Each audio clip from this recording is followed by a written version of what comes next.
Well, here I am with Ricky's 2-60. Almost finished. It's 99% of the way there from what I'm going to do to it. Its various problems have been mostly corrected. It's been cleaned up a bit. You can see the burgundy color a little bit better now. Motor service was done. The spring was in excellent condition. The motor itself was in excellent condition. The grease on it was still relatively soft. It came right off. I didn't have to do any heavy scrubbing, real time-consuming stuff like that. The spring had lots of fight in it. No issues there. It was an original spring. Obviously, you can see it now has the brass replacement tone arm mount. It has a replacement reproducer. This is an HMV reproducer, but if you notice, it is running a Victor original diaphragm. The 260 had the diaphragm that had the outer piece was actually aluminum.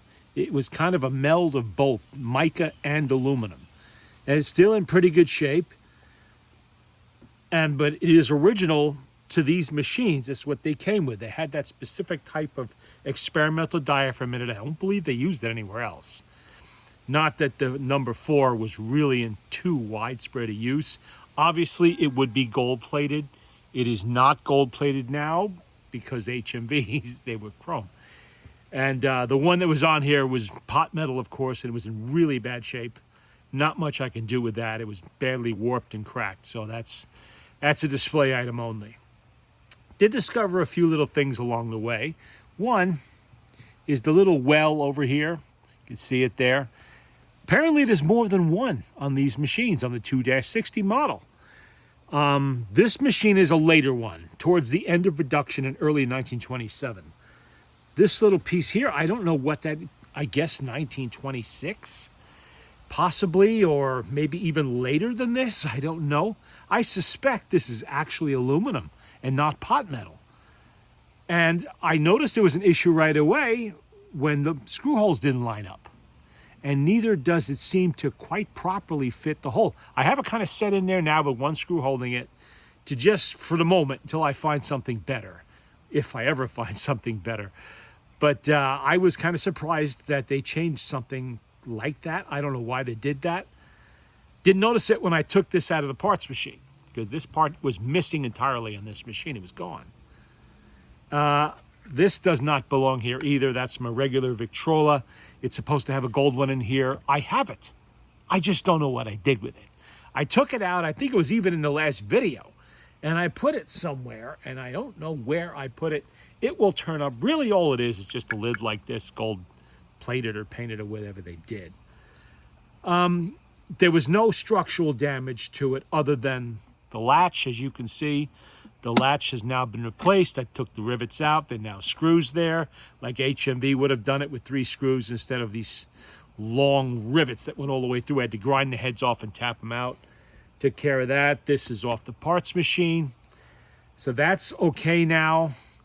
You can kind of see the burgundy color, really dark burgundy, a little bit better now than you could before. I used Ballistol on it. I never thought to use that product on a cover like this, because this isn't quite like the fabric cover of the the Victor Victrola 35 or anything like that.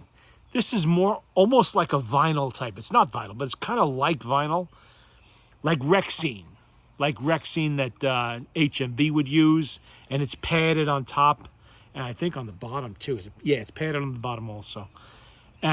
So this actually took the dirt right off. The Ballistol took the dirt right off and brought some of the color back too, much to my surprise. You know, and of course, Ballistol will be good for the leather handle. It's actually slightly more pliable now. I will still never trust that handle to lift the machine, but it's in better shape and not in any danger of falling off or cracking off there anytime soon, I don't think. I'm going to continue to treat it with Ballistol because I keep that around. It's kind of expensive stuff, but the hinges loved it. They all shined up nicely, and they're working really well. I didn't show it in the last video, but the entire wooden horn assembly in there with 2 screws, that comes right out. So you can service it when it's out of the machine. All I needed to do to it, because wood shrinks over time and it opens up little gaps. And there was a lot of pieces of wood used to make that horn assembly. So there were some gaps, and I hit them with wood glue to seal them up, close them up. That worked out very well. I put it back in. For some reason, and if you have one of these machines, check that felt piece that's under the tone arm support. These 3 little screws come out. You lift the whole assembly out. There is a big thick felt washer under there. Well, I discovered that felt washer was not reaching from the wood up to the metal. There was a gap. That would have sounded horrible. So I had to cut another felt and put it in there. So now it's tightly sealed up. You know, it's the felt seals the gap there very well. No problems. These are nice machines. I would consider this the last of the reasonably easy to work on Victrolas. In that, except for the latch, which is something generally you would never touch, with the 2 rivets there aren't rivets on anything else that you have to deal with. The spring barrel comes apart with little screws. There's no rivets there like the 255 has, 2-55 has. There's no million little screws around. There's 6 big screws on a wooden motorboard. Comes right off. You get to all the works really quickly that way. Now that they have replacement tone arm mounts available, that issue is taken care of. It's a very simple shelf here. It is not a latching mechanism. All you have to do to close it is just lower that. See, it does it by itself. This shelf retracts by itself. You don't have to remember to push on it like with the 2-55 or the 2-35. So less chance for an issue to happen of you breaking something because you forgot that you have to push it. That was a good idea they did with this. I rarely see, even in the worst parts machine I have, they all still have the little storage box in there. None of them are broken out of it. While on 2-55, I have seen that a number of times where there is issues with the hinge and all of that. If you want to change the handle on this, it's just screws that come out and you can change the handle really easily. The rings, they come right out of there. There's no problems there. And it's a really nice, solid machine, a little bit lighter than the 2-55 that replaced it. This is a premium model. It was premium model for 1926 and early 1927. And then the orthophonic 2-55 and the 2-35. The 35 was not the premium model. The 2-55 was. That's what replaced this. It's a lot heavier because it is all steel construction, which is great for longevity, except for the cover. The covers were horrible in those things. They all split, every one of them. The corners be peeling off. It's a big deal. So this was the last of the premium models to use a mica diaphragm reproducer, the number 4 reproducer in this case, before the orthophonics came along.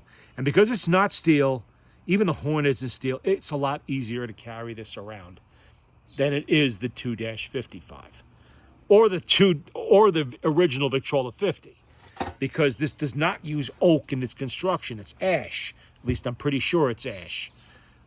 Ash is still a hardwood, but it's a good furniture wood because it's soft enough to work with. I think I've mentioned that before, but it's not as soft as spruce and pine and all of that, which you could just about scrape with your fingernail. There's still some strength there. That's why it's such a popular furniture wood. It doesn't need, a tremendous amount of work to get it into the shape of something you want if you're making something. Very popular wood for that. The other choice would have been poplar. Poplar wood. That is also something you find used in furniture and trim and houses, stuff like that. But everything's covered on here, so you don't see the wood. Unless you take the motorboard off and look underneath. You don't see the wood at all. So there was no reason to put oak or something, or mahogany or something like that underneath this cover. And because this cover is directly applied here, it's not all puffy here like it is on the 2-55. It tends not to split too much on the corners. It is back here a little bit, very minor amount. You can see it on the edge, which I could probably fix with some shoe dye back there and blend it right in. But on here, it's all still sealed solid. because on the sides and the back across it and all under here, it is all directly applied to the wood with no padding whatsoever, and the side here. It's only the very top and the very bottom that they put padding under there. And that is where you start getting splitting issues and cracking and all of that stuff. It's just the nature of the stuff. You know, we may get a thunderstorm here. Well, let's hear Ricky's machine before we get rained on.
You notice I'm putting some records in the record holder because there's too many records stuffed in that box and I can't get them out.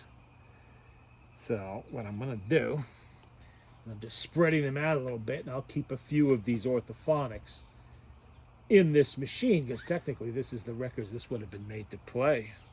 Some of these I don't think I've ever played some of these. Let's try this one. Cheery BB, Paul Whiteman. Okay, let's see. Thought I heard thunder a minute ago. That's not good. We'll put that up there for the moment. What do you think? That's a nice long one.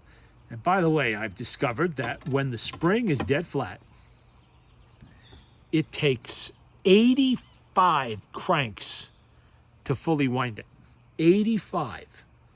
So those of you who have a 2-60 out there and wondering why you're low power on the motor when you've only cranked it 40 times, now you know why. That is from dead flat, totally unwound, to full wind. When you finally feel resistance, 85 times, which is real fun with this really short, you know, they had to make it short because it would hit the tabletop otherwise. Really short winding handle on there. And this spring is actually good enough that it will do 2 plays on 1 wind up. Okay, this record's a little bit wobbly. Oops.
Love is calling me with a melody from sunny Italy. Chiri-biri-bee, every note to me is like a rosary from sunny Italy. Wish that I were nearer to my cavalier. Chiri-biri-bee, dream a while with me with this melody from sunny Italy.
Some of these records are a little bit on the worn side, but that one wasn't too bad. I don't know how many more I'm going to get to play here before the inevitable happens, as I think we are going to get a thunderstorm. Probably should have waited. Well, you know, if I can't finish a video tonight, I'll do one tomorrow. Let's see. How about me, Waring's Pennsylvanians? Yeah, that's pretty worn. You can see the wear on that one. Well, we'll give it a shot. All that could happen is it won't play. That's all. Or it'll make the machine grind to a halt. Because it takes quite a lot to push through a worn record. This is not the largest motor. It's a strong motor. Don't get me wrong. It's a strong motor. This has an 1.25 inch wide mainspring in it. I think it's about 15 to 17 feet long, somewhere like that. And they're not kind of like puny like some of the off brands are and some other ones. They will push through a fairly worn record, but there are limits. Remember, premium model. When you spent more money with Victor, they gave you more product.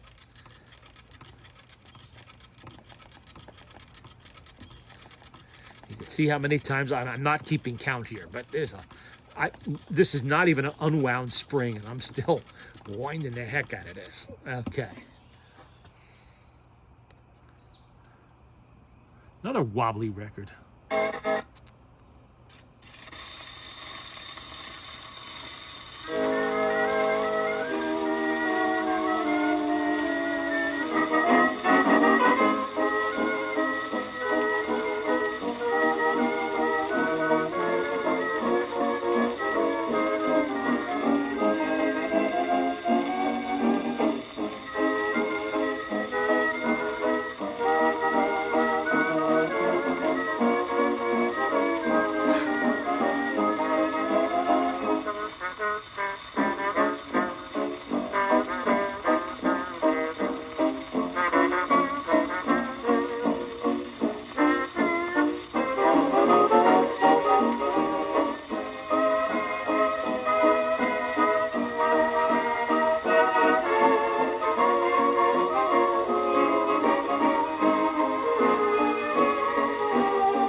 Of course, the other possibility isn't just a thunderstorm.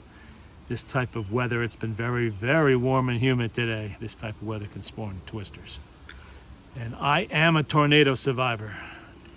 One of them almost punched my ticket in 1989. And I don't want to do that again. But it's not hitting yet, and there's no alerts going across the screen. This is the last one I just played.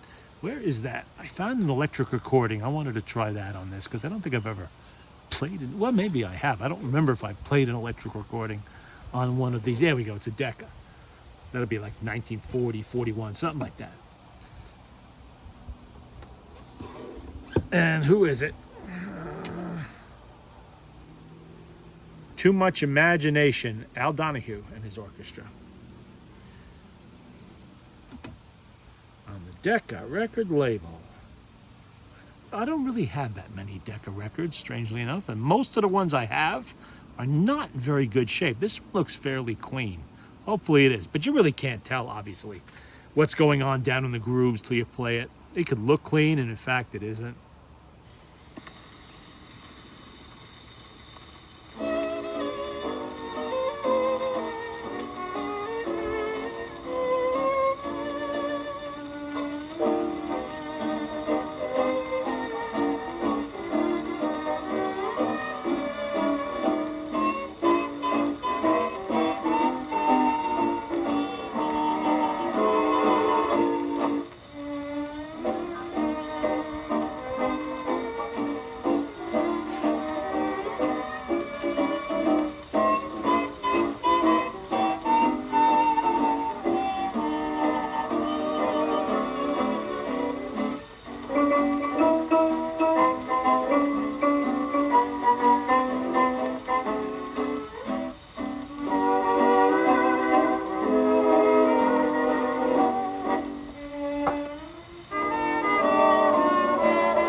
Why did I catch your eye, hoping you understood? I've too much imagination for my own good. Why do I even try haunting your neighborhood? I've too much imagination for my own good. I strive to face you, I constantly chase you, I run to each place you might go. I've made it an issue, I honestly wish you could know. Would you believe that I can see you with me, saying what lovers would?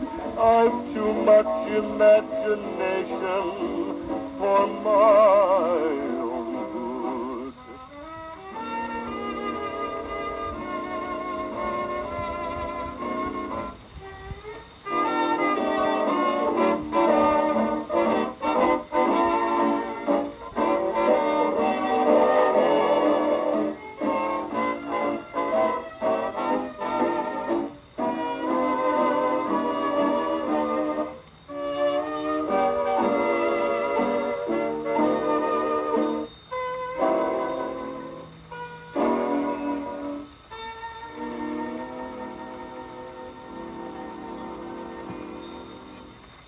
Oop.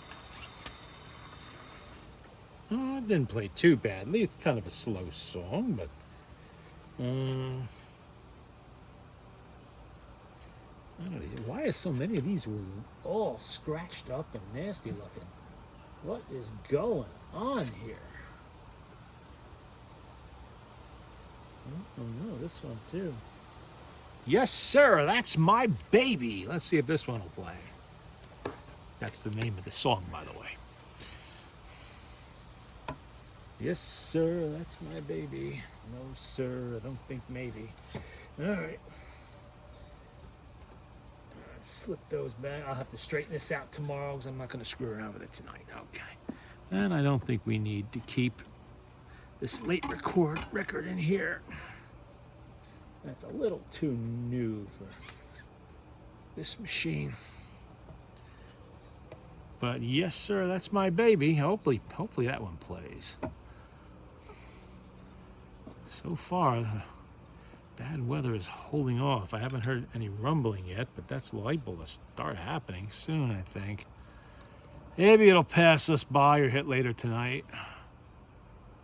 That'll be the first thunderstorm of the summer, I guess. So we haven't had too much rain lately. That's because I guess the winter made up for it. We had plenty of snow.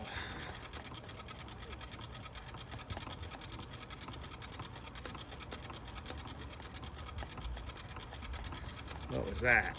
That sounded like a rumble somewhere.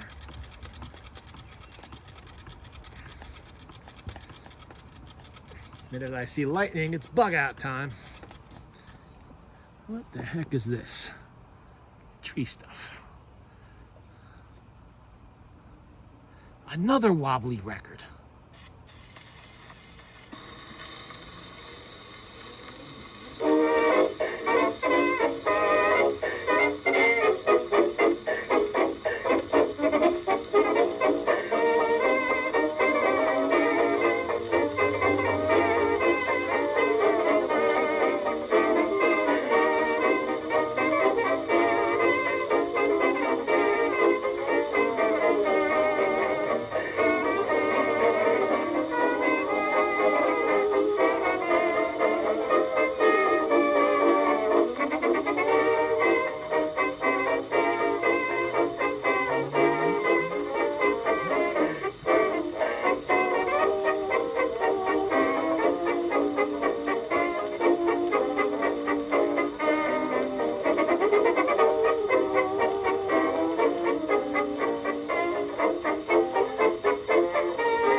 The instrumental version. Okay. I have the vocal version somewhere too. I forget who performed that one. Okay. What else did we have here? This side looks even more worn than the other side. That was Benny Kruger, by the way. Let's see. What do I have up here? I put a bunch up here. Yes, we have no bananas. That's also Bernie Kruger. This is... Oh, wow, we got some nasty scratches on that one. Oh, well, I'll have to find some better records the next time. I don't know where these ones even came from. They've been sitting around a long time. Store those there for now. Okay.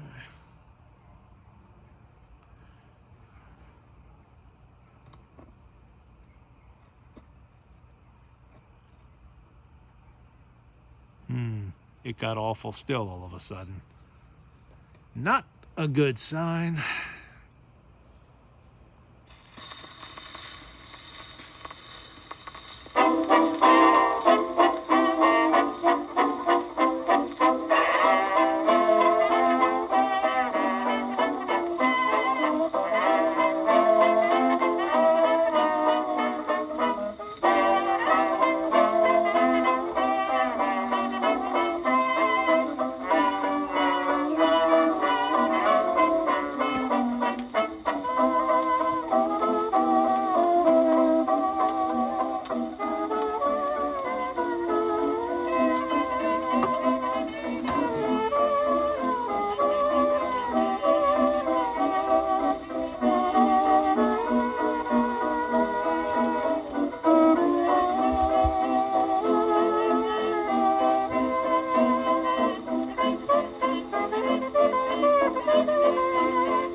Yes, we have an old banana.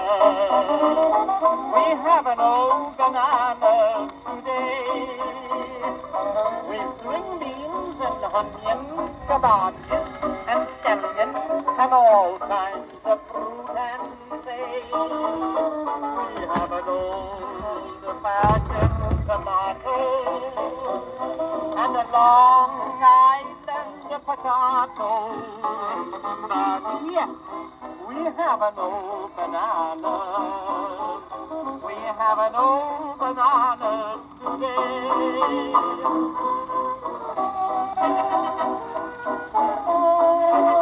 La la la la la la la la la la la la.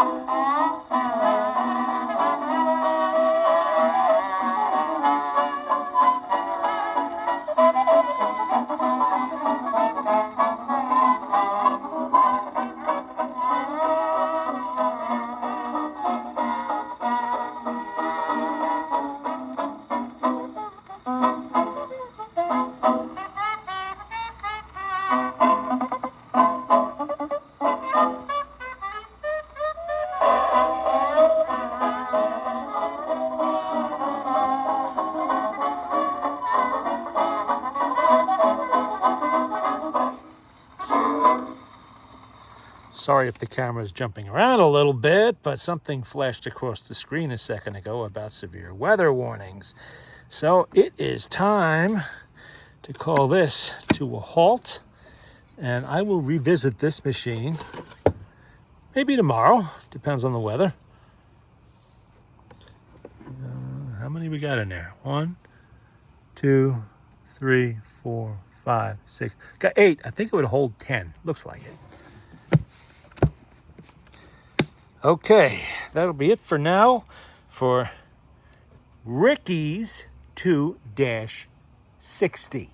You see, I have retained his name on there. I don't know what this was. It's an odd... Uh-oh.